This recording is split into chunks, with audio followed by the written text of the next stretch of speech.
Now this game wasn't asked for. In fact, it lost both community polls it has been in, but there are games you can't ignore forever.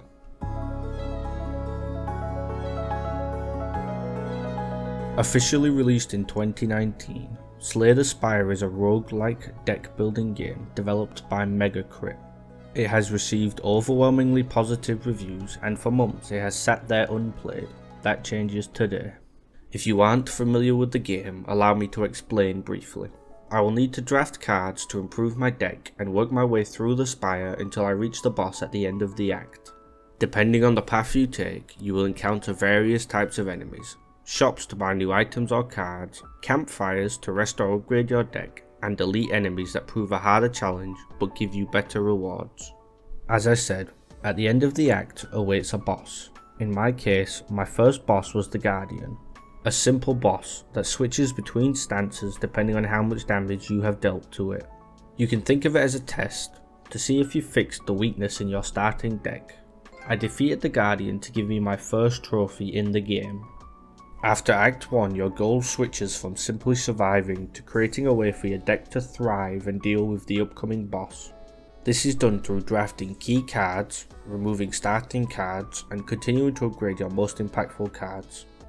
I didn't know this though at the time and simply pressed whatever I thought was good, which means I died to the Act 2 boss, having no way to deal with it. Having completed my first ever run, I now needed to beat the game with the 3 base characters, starting with Ironclad. I encountered Hexaghost as my Act 1 boss on my second run, giving me another trophy for taking it down for the first time. By some miracle, I even managed to beat one of the Act 2 bosses, the Bronze Automaton, for another trophy. But that was the end of my second run and I died shortly after in Act 3. Oh boy, did run 3 have everything though. I got lucky and my Act 1 boss was the only one I was missing a trophy for, the Slime boss. I took down the Slime boss before collecting another trophy by defeating the Act 2 boss, the Collector. 18 minutes later, I found myself at the end of Act 3, facing down Donu and Decker.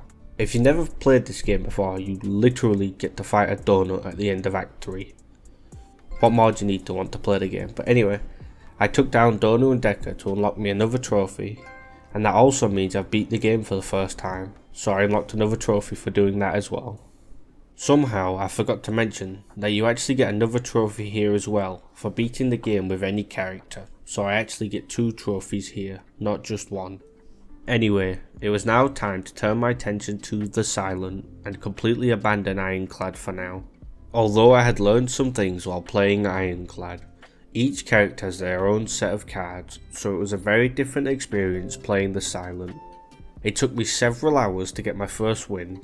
It took me so long that I actually unlocked 8 different trophies trying to get my first win, starting with the Pact, for exhausting 20 cards in a single combat, Adrenaline for having 9 energy during a single turn, Shrug It Off for finishing a fight with 1 HP remaining, the Champion for defeating the champ for the first time, Plague for defeating 3 enemies with poison in a single combat, Powerful for having 10 or more buffs during combat, Perfect for defeating a boss without taking damage, and then finally Ninja for playing 10 shivs in a single turn. Earlier in the run I had drafted a card called Corpse Explosion. This card is perfect for the boss fight. Once my chosen target dies, the card will deal damage equal to the target's max HP to everyone. So I was able to almost one-shot Donut Man, making this fight very easy and collecting my trophy for beating the game with the Silent. And finally, the last character left was the Defect. This character is quite different to the other 2. It is based around using a mechanic called Orbs, and you can generate different orbs during combat. I was able to use the orbs to win a fight without playing an attack, which unlocked me 1 more trophy. Despite being the most different, I didn't really struggle with the Defect, and once I understood the mechanic, I beat the game in a couple tries, unlocking me another trophy.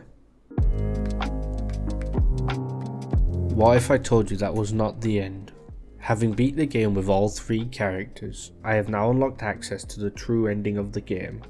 To get to this ending, I needed to gather 3 keys. The green key is found in a stronger version of an elite enemy, marked with a flame on the map.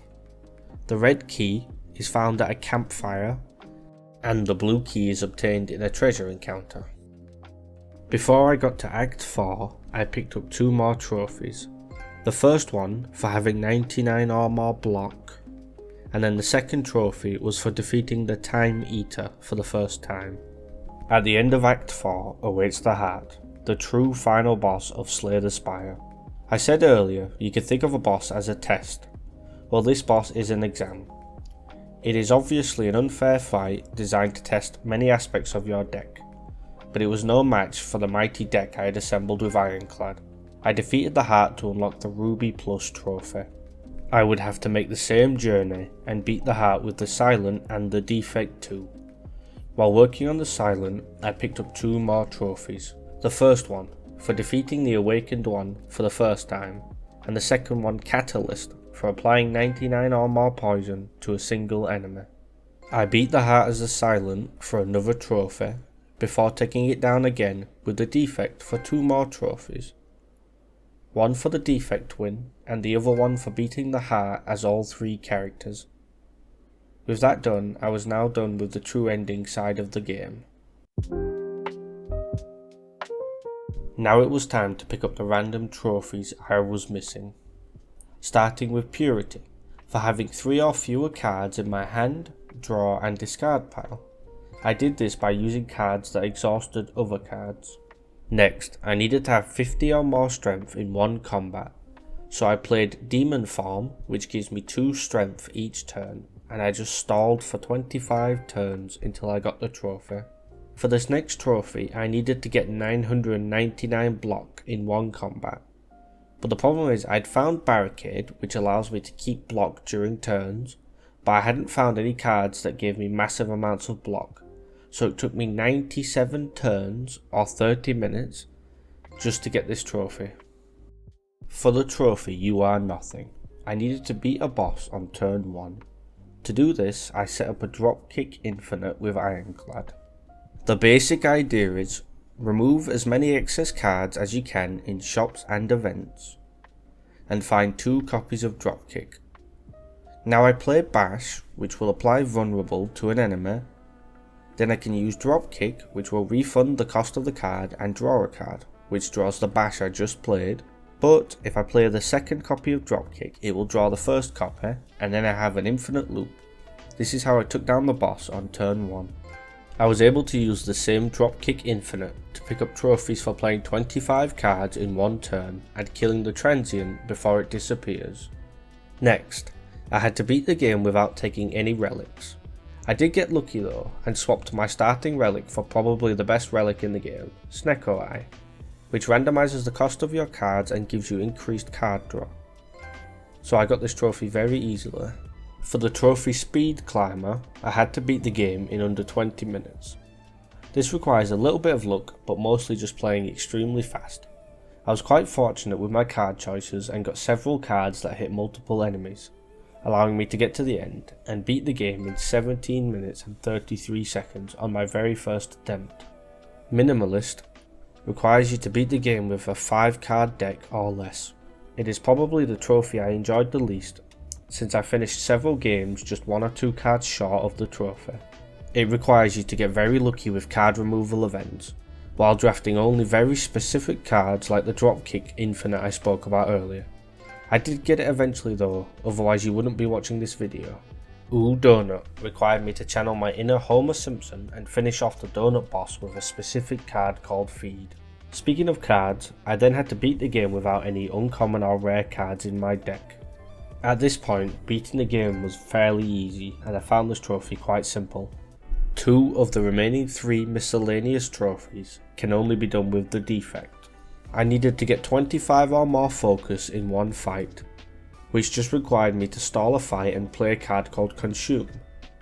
This removes 1 orb slot and gives me focus, but you can keep playing the card even if you don't have any remaining orb slots. So I just stalled a fight versus a weak enemy until I had 25 focus. For my next trophy, I needed to channel 9 plasma in a single turn. Normally this is quite a difficult trophy, but I got extremely lucky doing this. I had 2 copies of Meteor Strike and 1 copy of Echo Form. This meant I was able to play Meteor Strike twice on a turn because of Echo Form, but I still needed to play it a third time and didn't have enough energy to do so. Thankfully, I was fighting an enemy that randomizes the cost of your cards, and it just so happened to make one of the Meteor Strikes cost 0 energy to play, allowing me to channel 9 plasma in one turn. For the last miscellaneous trophy I needed to win a daily climb. This is just a fun game mode that gives you a character to play and certain modifiers to change the gameplay. It wasn't very challenging, but it was fun regardless. And finally, it was time to tackle Ascension 20. If you aren't familiar, the game has 20 different Ascensions you can play on. These are difficulties that implement various changes to the gameplay. And having only beat the game and Ascension 1 so far, I was starting all the way down at Ascension 2 and would need to work my way up all the way until I beat Ascension 20. Ascension 2 was straightforward, the only change was normal enemies did more damage. Ascension 3 made elite enemies do more damage, but again, still wasn't much of a challenge. Ascension 4 made bosses deal more damage, but it still felt relatively easy. Ascension 5 is the first major change I would say. Normally you fully heal after each boss fight, but from now onwards you only heal 75% of your health after a boss fight. Ascension 6 makes you start each game damaged, but for me it didn't really feel noticeable while playing Ironclad. I somehow lost the footage for Ascension 7, but it just made normal enemies have higher stats. Ascension 8 however gave elites more health. Still, I had done a lot of research and wasn't struggling yet. Ascension 9 made bosses stronger again, giving them higher health and more block. But early into the game I found the Dead Branch Relic and the Corruption card. This combination basically generates many random cards, making games an auto win, so I crushed Ascension 9 and moved on. Ascension 10 puts one curse card into your deck. This is a pretty big deal since one card that you now draw will be entirely useless, especially early into the game when you have not got many cards. This means early into your run there is a heavy focus on drafting the correct cards and not just picking whatever you feel like. It didn't slow me down though, and I beat Ascension 10 to get my second to last trophy. Ascension 11 removes a potion slot.